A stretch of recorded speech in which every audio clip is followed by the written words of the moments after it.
चलो, हम तुम लोग को कल के क्लास में ये चीज बताए थे, थर्मल हीट कैपेसिटी और स्पेसिफिक हीट कैपेसिटी के बीच में रिलेशन। ठीक है, आज हम तुमको एक बात बता रहे कि ये न्यूमेरिकल में हम लोग को काम देने वाला है, न्यूमेरिकल में बहुत काम देने वाला है। ये चैप्टर का मार्क वेटेज हम फिर बता रहे हैं कि कैसे मार्क्स डिस्ट्रीब्यूशन है। 10 मार्क्स का क्वेश्चन सेक्शन बी में आता है, 3 मार्क्स का उसमें होता है तुम्हारा ये न्यूमेरिकल क्वेश्चन। न्यूमेरिकल में 3 तरह का क्वेश्चन आता है, डायरेक्ट क्वेश्चन आता है, लैटेंट हीट पे क्वेश्चन आता है, कैलोरीमेट्री पे क्वेश्चन आता है। तो 3 टाइप का क्वेश्चन है इसमें। ठीक है, कैलोरीमेट्री में तुम्हारा दूसरा क्या चीज पे बता बेस्ड कि स्टेट चेंज जो होता है उस पे, दैट इज लैटेंट हीट वाला पे, मिक्सचर वाले पे। और तुम्हारा डायरेक्ट क्वेश्चन आता है फॉर्मूला बेस्ड। अब हम लोग जो फॉर्मूला पढ़े थे, क्या पढ़े थे बताते कल, C dash is equals to MC। लेकिन क्या ये डायरेक्ट फॉर्मूला था? नहीं, फॉर्मूला जो मेन पढ़े थे क्या था बताओ? C dash is equals to क्या पढ़े थे? Q by delta T. अब तुम लोग देखो ये फॉर्मूला अगर हम तुमको बोल देते हैं कि बताओ मेरे को what will be the heat capacity of a body अगर उसमें 150 जूल है और उसमें चेंज इन टेम्परेचर 20 है, तो क्या करता तुम लोग? भैया 150/20 कर देते, यही ना कर देता? और तो कुछ नहीं, चल 30 ले लेते एक बार। तो ये कैलकुलेशन पॉइंट ऑफ व्यू से तो ये कितना आ जा रहा है तेरा 5। अब 5 के हाथी क्या होगा, यूनिट क्या होगा? जूल पर केल्विन। तो यूनिट पे हम लोग पहले चलते हैं। अब भैया यहाँ पे क्या दिया कि हमको हीट कैपेसिटी निकालना है, बट मेरे को दे रहा है मास और स्पेसिफिक हीट कैपेसिटी। तब क्या फॉर्मूला लगाएंगे? तो भैया फॉर्मूला क्या हो जाएगा बताओ? तब हो जाएगा MC। तब क्या हो जाएगा? MC। तो यहाँ पे देखो C डैश जो होगा वो किसके बराबर हो जाएगा? MC के बराबर। तो फॉर्मूला ही नहीं पता रहेगा तो एग्जाम में क्या करेगा तुम लोग, है कि नहीं? तो ये सब चीज ध्यान दो, छोटा छोटा चीज है, लेकिन ये देखना कैलकुलेशन जब हम करवाने लगेंगे, इसका न्यूमेरिकल बनाने लगेंगे, तो ये सब चीज कैसे क्वेश्चन में बैठाता है। ठीक है, तो तुम लोग पहले तो ये चीज नोट करो अपने दिमाग में कि C dash is equals to क्या है, एक formula Q by delta T. ये फॉर्मूला कब लगाना है तुमको समझ में आ गया? जब भैया टोटल हीट एनर्जी और तुमको क्या दिया रहेगा, चेंज इन टेम्परेचर, और दूसरा अगर मास दिया रहेगा और स्पेसिफिक दिया रहेगा हीट कैपेसिटी, तो क्या लगाएंगे? ठीक है, तो ये चीज भूलना नहीं है तुम लोग को। अब आते हैं यहाँ पे आगे क्या क्या लिखा हुआ था, चलो देखते हैं। कल हम लोग पढ़े थे टोटल हीट कैपेसिटी के बारे में, that is thermal heat capacity. आज हम लोग पढ़ेंगे स्पेसिफिक हीट कैपेसिटी, और फिर हम लोग डिफरेंस करेंगे कि दोनों में क्या था डिफरेंस। हम कल भी बोल तो दिए थे एक चीज कि एक होता है यूनिट मास के लिए और एक इंटायर मास के लिए होता है। क्या चीज के लिए होता है? इंटायर मास। तो देखो ये छोटा छोटा पॉइंट्स को ही तुमको ध्यान रखना है और समझना है। तो स्टार्ट करते हैं आज का क्लास यहाँ से।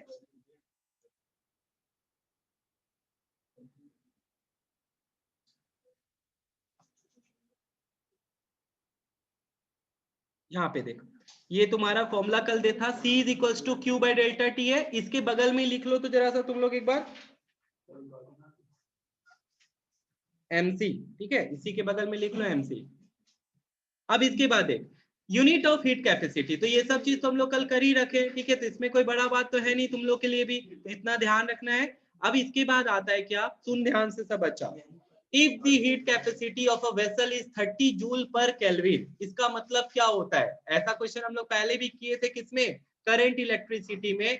बताओ मेरे को, अगर बल्ब का रेटिंग है 220 वोल्ट और 100 वाट, तो उसका क्या मतलब होता है? तो उसी तरह से यहाँ पे ये क्वेश्चन आया है, और ये भी एक बोर्ड एग्जाम का क्वेश्चन है कि if the heat capacity of a vessel is 30 joule पर केल्विन, तो इसका मतलब क्या है? तो सुनो इसका मतलब क्या है।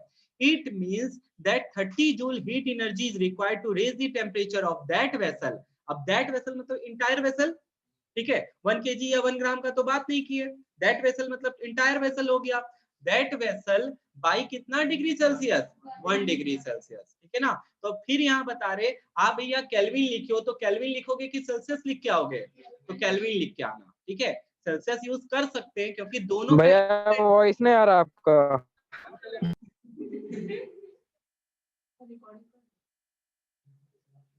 चल सुन, तो ये चीज अंडरलाइन कर लो सब बच्चा यहाँ पे, ये इंपॉर्टेंट है। ठीक है, तो ये सब क्वेश्चन आता है कि बताओ इसका मतलब क्या है। ठीक है, तो इसको ही ध्यान रखना है कि अगर हमको कोई वेसल का, ठीक है, कितना डिग्री बढ़ाना है, 1 डिग्री नहीं, डिग्री केल्विन होता नहीं है पहली बात तो, ठीक है, ये बात भी ध्यान रखना। डिग्री सेल्सियस लगता है, डिग्री फ़ारेनहाइट होता है, केल्विन नहीं लगेगा। यहाँ पे देखो, it means that 30 joule of heat energy required to raise the temperature of that vessel, ये वर्ड भी ध्यान रखना, बाई कितना?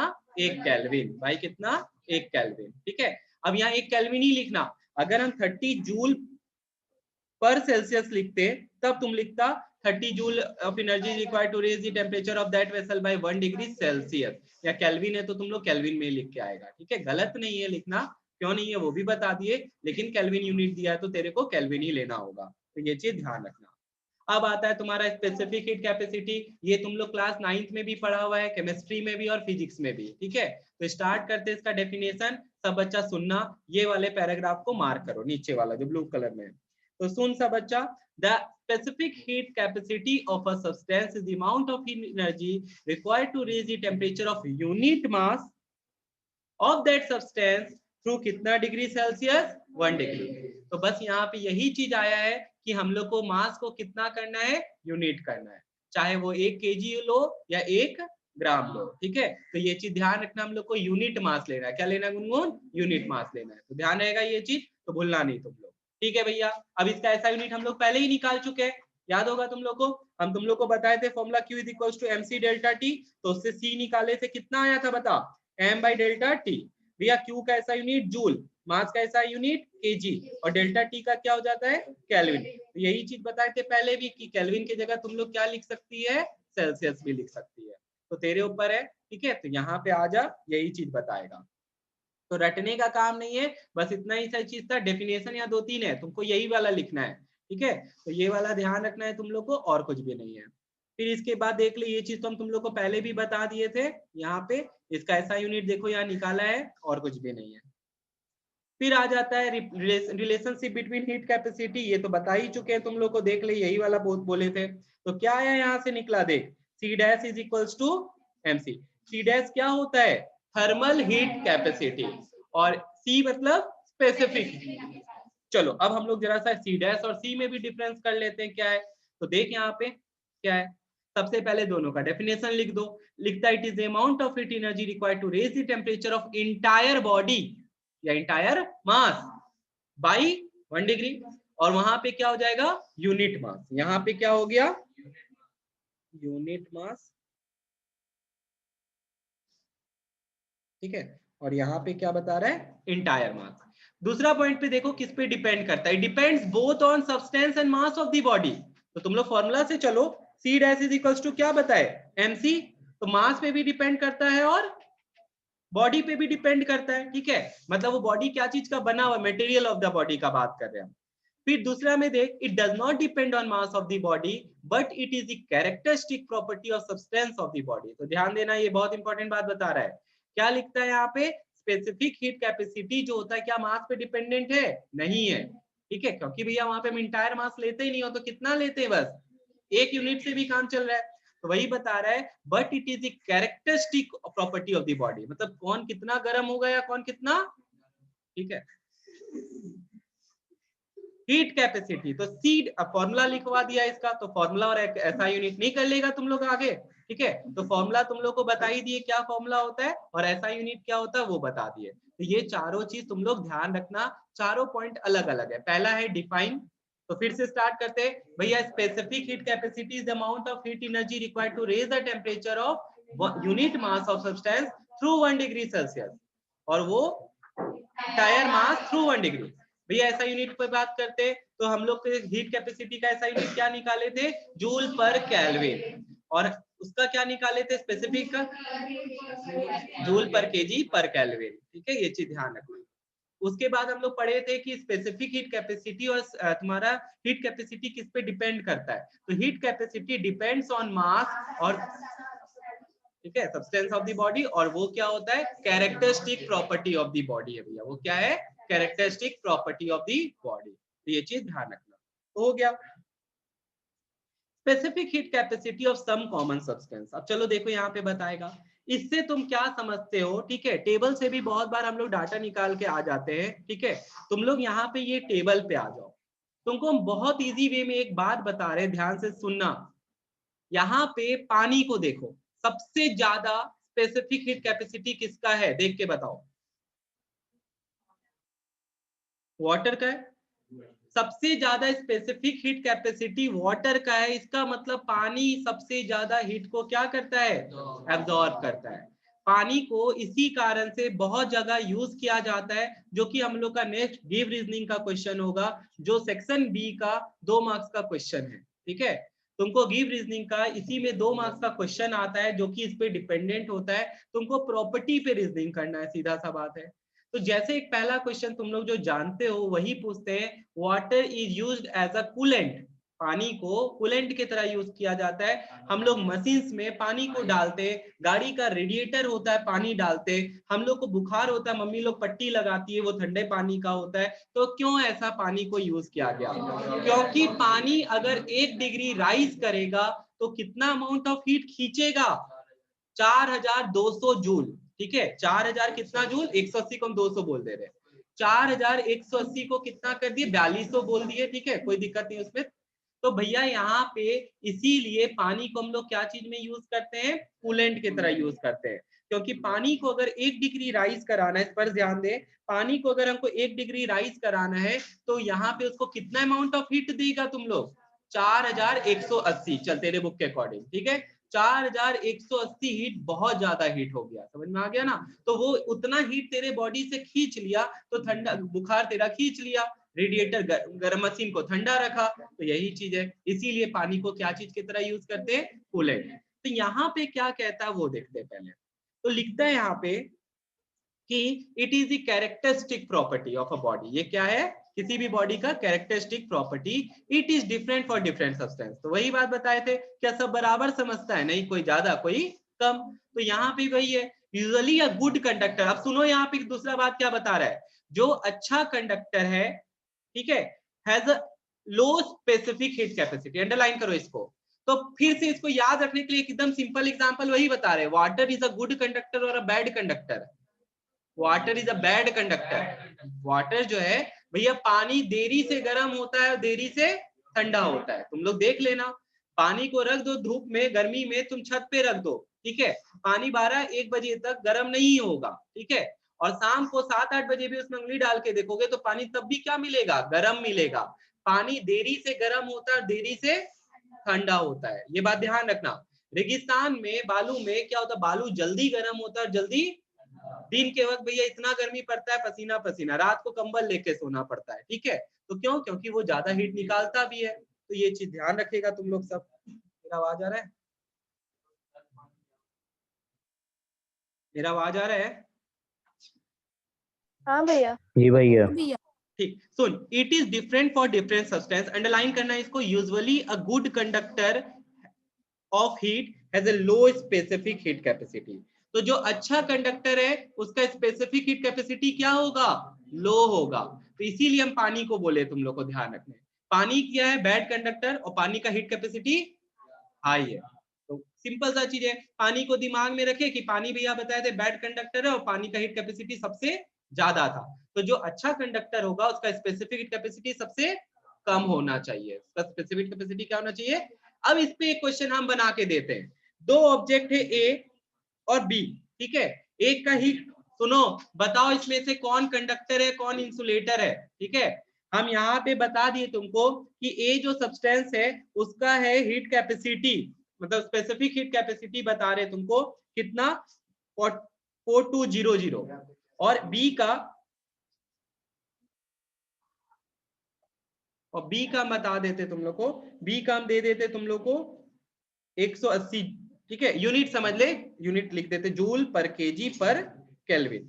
ये 2 सब्सटेंस है ए एंड बी। ऐसे क्वेश्चन दे रहे हैं तुमको एग्जाम में, एग्जाम का एसएससी का क्वेश्चन है। मान लेते there are 2 substance A and B, A का कैपेसिटी दिया हुआ है स्पेसिफिक कैपेसिटी 4200 जूल पर केजी पर केल्विन, एंड बी का दिया हुआ है 180 जूल पर केजी पर केल्विन। बताओ अमंग दिस टू कौन सा अच्छा कंडक्टर है? फटाक से बता दिया तुम लोग, उस समय कंफ्यूज हो जाओगे, ठीक है, कैसे बताएंगे नहीं पता चलेगा, ठीक है। ये तुम लोग के साथ नहीं सबके साथ होता है। तो अभी तुमको बताए हैं प्रॉपर्टी, तब तुम बता दिए इस क्वेश्चन को, ठीक है। तो ये चीज ध्यान रखना, क्वेश्चन बनाने का बहुत तरीका हो सकता है, बहुत तरीका हो सकता है, लेकिन आंसर जो आएगा सबका सेम ही आएगा। तो यहाँ पे देखो, यहाँ पे यही बताना चाहे कि कंडक्टर जो है उसका स्पेसिफिक हीट कैपेसिटी कम होगा, और जो तुम्हारा इंसुलेटर है उसका क्या होगा, ज्यादा होगा। बैड कंडक्टर बुला लो उसको। ठीक है भैया।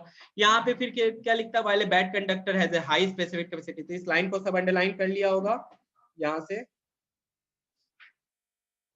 ठीक है। तो इतना अंडरलाइन करके रख तुम लोग। इसके बाद एक फिर क्या बताता है, अब आता है कॉपर को लेके। तो तुम लोग सब जानते हो, छोड़ो यहाँ क्या लिखता है, copper is a good conductor और a bad conductor of electricity and heat, दोनों का भैया, ठीक है ना। तुमको रेडिएटर में क्या चीज का बना हुआ रहता है भैया, वो कॉपर का पाइप्स रहता है। रेडिएटर जो रहता है वो क्या चीज का बना रहता है, कॉपर का पाइप्स रहता है। Copper is a good conductor of heat but water is a bad conductor of heat. If we heat equal masses of two different substances on same burner, so the rate of heat supply is same, we notice that after same time interval, ये तो भी हम लोग पहले भी किए थे, हम लिए 50 ग्राम पानी, हम लिए 50 ग्राम मरकरी। 50 ग्राम पानी भी 10 डिग्री पे है और 50 ग्राम मरकरी भी 10 डिग्री पे है, किसको हीट ज्यादा देना पड़ेगा।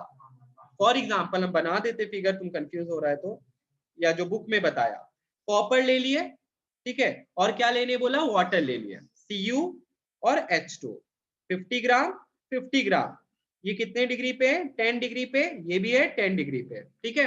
अब यहाँ पे जैसे हम यूनिट दिया हुआ है, वैल्यू दिया हुआ है, कॉपर का कितना बता रहा है, कॉपर का बता रहा है 385, 385, और इसका कितना बता रहा है, 385 तो है, अब ये बुक में तो 385, ठीक है, उससे कोई मैटर नहीं करता है। अब यहाँ पे देखो, कॉपर का यहाँ पे जो है मान लेते 385 है, ठीक है, तुम्हारे बुक में जो भी दिया हो, ये याद नहीं करना है तुम लोग को, ठीक है ना, ये याद वाद नहीं करना है, खाली पानी का ध्यान रखना।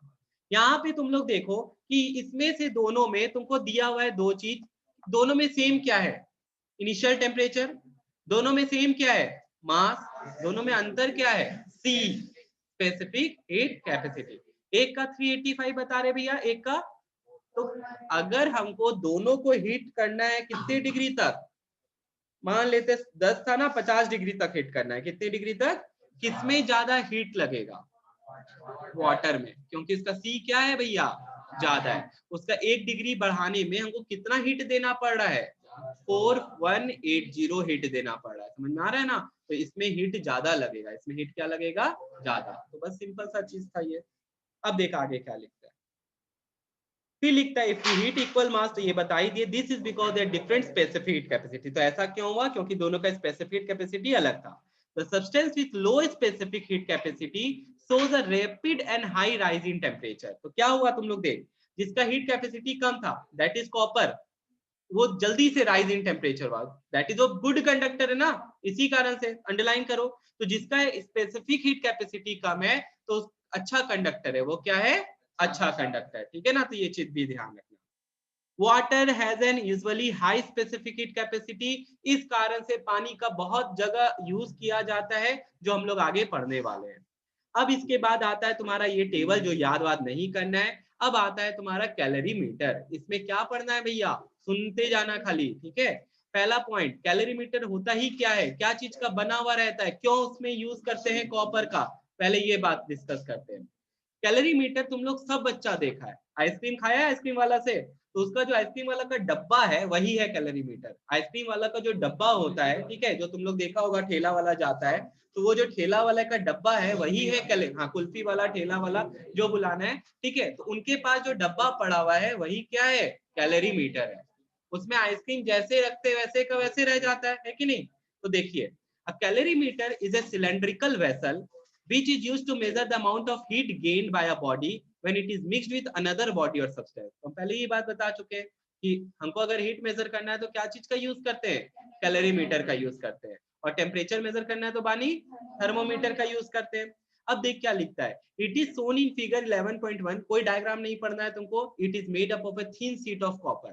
तुमसे अगर सीधा पूछे कॉपर का यूज क्यों करते हैं, तो क्या लिखेगा, देख सो रहा है, लागते रहो अनुराग विश्वास, ठीक है। Copper is a good conductor of heat, copper जो है वो क्या है, तो पहला रीजन तुम भी यही लिखता कि कॉपर का क्या है, कॉपर, और अभी जो पढ़े उसके बेसिस पे copper has low specific heat capacity, पढ़ा ना तुम लोग, जो अच्छा कंडक्टर है उसका स्पेसिफिक कैपेसिटी क्या है, लो है। तो ये पॉइंट भी ध्यान रखना है तुम लोग को, तो इसीलिए कॉपर को यूज करते तुम लोग, बच्चा लोग सब ये पहला और दूसरा पॉइंट को अंडरलाइन कर ले,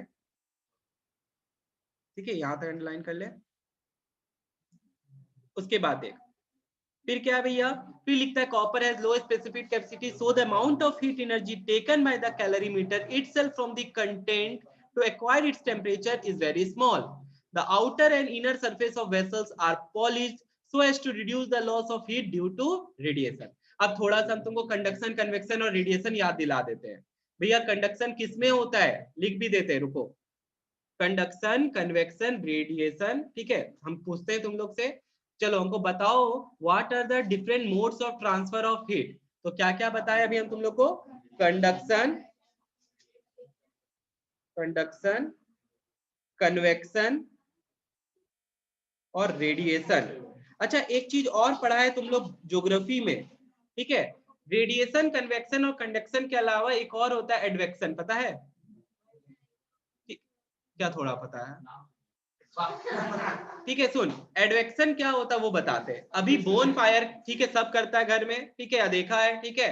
तो बोन फायर जो होता है जहां पे हम लोग आग लगा देते हैं, कन्वेक्शन, गर्म हवा हमेशा ऊपर उड़ता है, ठीक है. लेकिन अगर हम यहाँ बैठ के अभी बोन फायर कर रहे हैं तो मोनल को भी हीट आएगा, विनायक को भी आएगा, इधर कोई बच्चा बैठा उसको भी आएगा, इधर कोई बैठा उसको भी आएगा. मतलब हीट कैसे घूम रहा है, गोल. तो ये जो मूवमेंट हो रहा है, इस मूवमेंट को ही क्या कहते हैं हम लोग, एडवेक्शन बुलाते हैं. इसी को क्या बुलाते हैं, एडवेक्शन, ठीक है. फिजिक्स के, साइंस के अकॉर्डिंग तीन ही मानना है, कंडक्शन, कन्वेक्शन एंड रेडिएशन. भैया कंडक्शन किसमें होता है, सबको ट्रेवल करने के लिए मीडियम चाहिए. तो कंडक्शन के लिए मीडियम होता है सॉलिड, लिक्विड, गैस, ठीक है. कन्वेक्शन के लिए भी मीडियम चाहिए, बट ये किसमें होता है, liquids and gases, that is fluids that can flow. Radiation के लिए कोई भी मीडियम नहीं चाहिए. तो भैया सूरज से जो रोशनी पहुंच रहा है वो क्या स्पेस से आ रहा है, स्पेस से ही तो आ रहा है ना भैया, स्पेस से ट्रेवल. तो स्पेस में कुछ भी है, इंटायरली वैक्यूम है, ठीक है, पूरा वैक्यूम है. तो वो वैक्यूम से ट्रेवल करके आ रहा है, तो वहां पे मीडियम नहीं चाहिए रेडिएशन में. तो लेकिन वहां से लाइट ट्रेवल करके आता है इन दी, और उससे भी हीट एनर्जी मिलता है हम लोग को. तो वो जो है उसको कोई पार्टिकल नहीं चाहिए, ठीक है. तो वैसे mode of transfer of heat को क्या बुलाते हैं, रेडिएशन बुलाते हैं. और कंडक्शन, कन्वेक्शन और रेडिएशन ये हुआ. कंडक्शन के लिए बॉडी को डायरेक्ट कांटेक्ट होना जरूरी है. There must be temperature difference between two body, सब जानता है. अगर टेम्परेचर डिफरेंस नहीं होगा तो क्या हीट ट्रेवल करेगा भैया, that then it will be in thermal equilibrium, ठीक है. तब भैया वो क्या चीज में आ जाएगा, कन्वेक्शन में भैया हमेशा क्या होता है, जैसे तुमको एक दो क्वेश्चन पूछ के समझाते हैं. हम लोग के घर में, सबके घर में रेफ्रिजरेटर है. रेफ्रिजरेटर का चीलर बॉक्स होता है जहां बर्फ जमाते हैं. बर्फ का जो डब्बा बॉक्स होता है वो ऊपर ही क्यों बनाता है कंपनी वाला, नीचे क्यों नहीं बनाता है, ठीक है. तो तुम्हारा ये मॉडल, हाँ सही में बहुत कंपनी है जो नीचे उसका है फ्रीजर, वो फ्लॉप मॉडल्स होता है, ठीक है. अब सुनो यहाँ पे कारण क्या है बताते, साइंस क्या है उसके पीछे का बता रहे, ठीक है. उसके पीछे का साइंस क्या है सीधा सा बता रहे कि गर्म हवा हमेशा किधर राइज करेगा, ऊपर. पहले तो घर सब में वेंटिलेटर होता था, ठीक है, अभी भी वेंटिलेटर होता है जो बनाना चाहता है. वेंटिलेटर होने से बहुत फायदा मिलता है. क्या फायदा, सुनो. गर्म हवा हमेशा कहाँ राइज करेगा, नहीं विश्वास होता है, कैंडल लो, हाथ ऐसे करके देखो, ठीक है, थोड़े देर में गर्म लगने लग जाएगा, ठीक है. ज्यादा नीचे मत रखना. तो यहाँ पे देखो, नहीं तो थोड़ी देर में होल भी दिखेगा. यहाँ पे देखो क्या बता रहे, तुम ज्यादा, अब देखो, अग्नि को साक्षी मान के पढ़ाई कर लो. अभी यहाँ पे देखो, अब यहाँ पे देखो, पढ़ ले पहले, किसको माना है, ठीक. अब सुन, यहाँ पे हम क्या बता रहे थे, चुप हो जा, कि ऐसे करके हाथ रख रहे, प्लीज बात नहीं, ऐसे करके हाथ रखे तो तेरे को हाथ में गर्म लग रहा है कैंडल जलाने पे, मतलब हॉट एयर राइजेस. तो अगर रूम गर्म हो रहा है तो रूम का गर्म हवा कहाँ राइज करेगा, ऊपर. तो वेंटिलेटर से निकलेगा, ठीक है. अब भैया खिड़की से ठंडा हवा वो खिड़की से अंदर आएगा. तो ऐसे करके एक सर्कुलेशन बन जाएगा और इसी को कहते हैं कन्वेक्शन करंट. हम यहाँ एक बीकर ले लेते हैं, ठीक है, और इसको नीचे से गर्म करते हैं. भैया देखिए गर्म जो हवा है वो कहाँ जाएगा, गर्म फ्लूइड या मॉलिक्यूल या पार्टिकल वो ऊपर जाएगा, और ऊपर का ठंडा वाला कहाँ आएगा, नीचे. तो ऐसे करके यहाँ पे ये घूमते रहेगा. कब तक घूमते रहेगा, जब तक एक एक मॉलिक्यूल का टेम्परेचर बराबर नहीं हो जाए, ऊपर से नीचे तक 30 डिग्री तक नहीं हो जाए सेम टेम्परेचर, तब तक ये करंट होते रहेगा. और इसको हम लोग बुलाते हैं कन्वेक्शन करंट. तो इसीलिए वेंटिलेटर को ऊपर बनाया जाता है. स्प्लिट एसी, स्प्लिट एसी जो आता है, क्यों नीचे नहीं लगाते हैं, ऊपर क्यों लगाते हैं दीवार में? क्योंकि ठंडा हवा हमेशा नीचे बैठता है। तो तुम्हारा फ्रीजर का भी कंसेप्ट ये होता है कि उससे जो ठंडा हवा निकलता है पहले नीचे वाले को क्या करता है, नीचे को ठंडा करता है, नीचे को क्या करता है, ठंडा करता है। समझ में आ गया? और वो गर्म हवा उठ के कहाँ जाता है, ठीक है। तो ऐसे करके सर्कुलेशन बना रहता है और फ्रिज ठंडा रहता है, ठीक है। तो यहाँ पे ये चीज बता रहे, स्प्लिट एसी इस पे काम करता है, रेफ्रिजरेटर इस पे काम करता है। अब आ गया रेडिएशन। तो इन सब को रोकने के लिए एक बहुत अच्छा सा हम तुमको एक एग्जाम्पल देते हैं, थर्मोस फ्लास्क। ये थर्मोस फ्लास्क है, ठीक है। ये जो पड़ा हुआ है ये क्या है, थर्मस फ्लास्क। थर्मस फ्लास्क क्या होता है और उसमें कैसे, इसमें अगर हम जैसे पानी रखेंगे वैसे का वैसे मिलेगा मेरे को, ठीक है। तो इसका कैसे काम करता है, how can you prevent conduction convection radiation, ठीक है थोड़ा सा आ गया तो बता देते, कंडक्शन कन्वेक्शन रेडिएशन को कैसे रोके। ठीक है भैया, तो कंडक्शन के लिए मीडियम चाहिए, बात पक्का हो गया। अगर हम मीडियम ही हटा देंगे तो कंडक्शन रुकेगा कि नहीं रुकेगा, एकदम रुक जाएगा। तो भैया आप थर्मस फ्लास्क तुम लोग पढ़ा था 8, 9 दोनों क्लास में, लेकिन भूल गया, फिर से देखो यहाँ पे थर्मस फ्लास्क में क्या होता है, ऐसे करके डबल वॉल्ड ग्लास रहता है। डबल वॉल्ड क्या रहता है, जिसमें एयर को निकाल के इसको सील कर दिया जाता है, याद आया, एयर को निकाल के इसको सील कर दिया जाता है, ठीक है भैया। इसके ऊपर एक कैप लगा देते और इसमें इंसुलेशन करके इसको एक ग्लास का केस, ये ग्लास का है तो इसको एक डब्बा में डाल देते ताकि ग्लास नहीं फूट जाए। तो अब ये इसमें भी क्या है, ये जो डबल वॉल्ड ग्लास है, तुम लोग अभी हम पूछेंगे और कहाँ देखे हो, इसमें क्या करते हैं अंदर, सुन यहाँ पे, इसी में हम लोग क्या करते हैं भैया, जो भी चाय पानी जो रखना इसमें डाल दिए। यहाँ पे देखो ऐसे करके अंदर का बाहर वाला वॉल और बाहर का अंदर वाला वॉल को हम पॉलिश किए हैं। अंदर का बाहर वाला वॉल और बाहर का अंदर वाला वॉल को हम क्या किए हैं, पॉलिश किए हैं। तो इससे क्या फायदा होगा, पॉलिश करने से तुमको बता देते, जो पॉलिश सरफेस होता है वो हीट को क्या करता है, रिफ्लेक्ट बैक करता है। क्या करता है, हीट को रिफ्लेक्ट बैक करता है। तो ये चीज ध्यान रखना। तो पॉलिश करने से क्या रुक गया, रेडिएशन रुक गया। क्या रुक गया, रेडिएशन, ठीक है। कंडक्शन कैसे रोके भैया, इसका एयर निकाल दिए, एयर निकाल दिए तो कंडक्शन रुक गया भैया। गर्म हवा जो ऊपर जा रहा था, ठीक है, गर्म, और कन्वेक्शन भी रुका ऐसे तो देखा जाए, और गर्म हवा जो ऊपर जा रहा था उसके लिए क्या यूज कर रहे हैं, कैप, ठीक है, वो भी बंद कर दिए।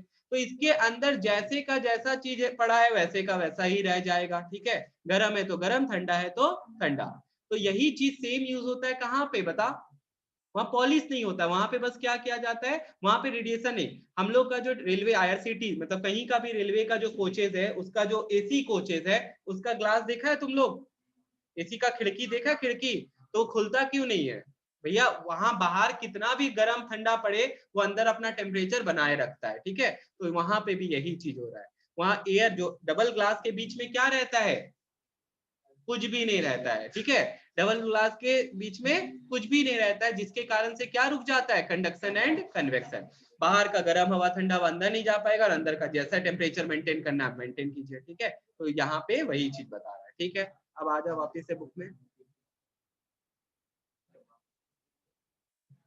इसके बाद देख क्या लिखता है, फॉर इंसुलेशन, सुन यहाँ पे, for insulation it is placed inside a wooden jacket, the space between the calorimeter and the jacket is filled with some poor conductor such as wool. तो अभी हम तुमको इसमें भी बताए थे कि इसमें भी थोड़ा सा वूल डाल दिया जाता है, वो इंसुलेटर का काम करता है, ठीक है। अभी वूल हम लोग घर में काम ले रहे हैं कि नहीं, रजाई जो होता है वूल का बना हुआ है, हम लोग स्वेटर जैकेट पहनते हैं वूल का रहता है, तो वो उसमें एयर पॉकेट्स रहता है, क्या रहता है, एयर पॉकेट्स। और air is the bad conductor of heat, वो हीट को कंडक्ट करने नहीं देता है, ठीक है। तो यही चीज बता रहा है। लीड ढक्कन लगा दिए भैया, इसमें थर्मोमीटर रहता है टेम्परेचर नापने के लिए, स्टीरर रहता है उसको मूव करने के लिए, तो ये चीज ध्यान रखना। अब इसके बाद आता है principle of method of mixture. तो यहाँ पे हम तुमको आज ये बताएंगे, ठीक है, ये चीज बहुत इंपॉर्टेंट है। तुमको हम आज खाली ये डिराइव दिखा देते, हमको बुक से कोई लेना देना नहीं है, ना तुमको होना चाहिए।